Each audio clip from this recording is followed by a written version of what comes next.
सोमनाथ हिंदुस्तान का सबसे बड़ा मंदिर था। हिंदुस्तान के तमाम ही राजा बढ़ चढ़कर इस मंदिर की देखभाल करते और इसमें हिस्सा डालते। वो अपनी बेटियों को देवदासियां बनाकर यहाँ पर छोड़ते और वो सारी उम्र कुंवारी रहती और वहीं पर खिदमत सर अंजाम देती।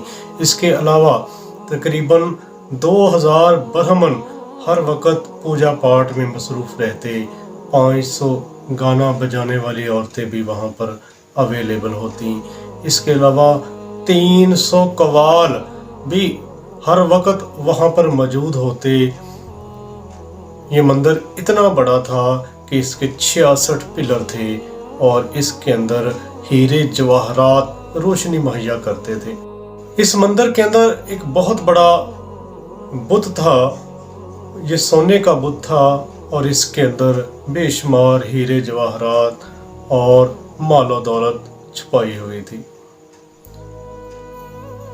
महमूद गजनवी ने जब इस मंदिर पर हमला किया और इस बुत को तोड़ना चाहा तो हिंदुस्तान के राजाओं ने महमूद गजनवी से कहा कि आप हमसे जितनी दौलत लेना चाहें वो ले लें, लेकिन इस बुत को ना तोड़ें।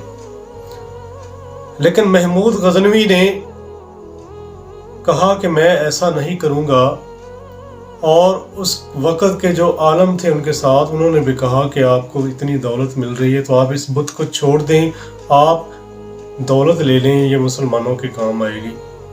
महमूद गजनवी ने कहा कि मैं बुत शिकन बनना चाहता हूँ, बुत फरोश मैं कहलाना नहीं चाहता। तो महमूद गजनवी ने उस बुत को जब तोड़ा तो उसके अंदर से इतने जवाहरात, इतने हीरे और इतनी मकदार में मालो दौलत निकली कि वो जो राजा दौलत पेश कर रहे थे उससे 100 गुना ज्यादा थे वो।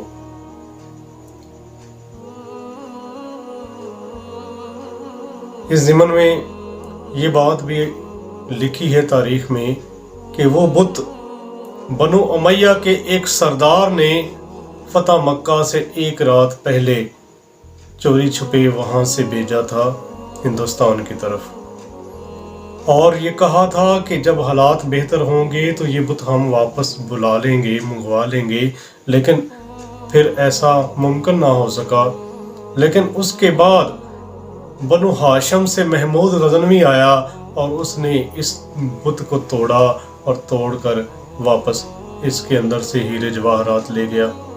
बात करने का मकसद ये है कि एक मर्द मोमन वो बुत शिकन होता है, वो बुत फरोश नहीं होता। वो बुतों को तोड़ता है, चाहे वो बुत खौफ के हों, चाहे वो बुत ख्वाहिशात के हों, तमन्नाओं के हों, आरजुओं के हों, बुराई के वो बुत वो तोड़ता चला जाता है।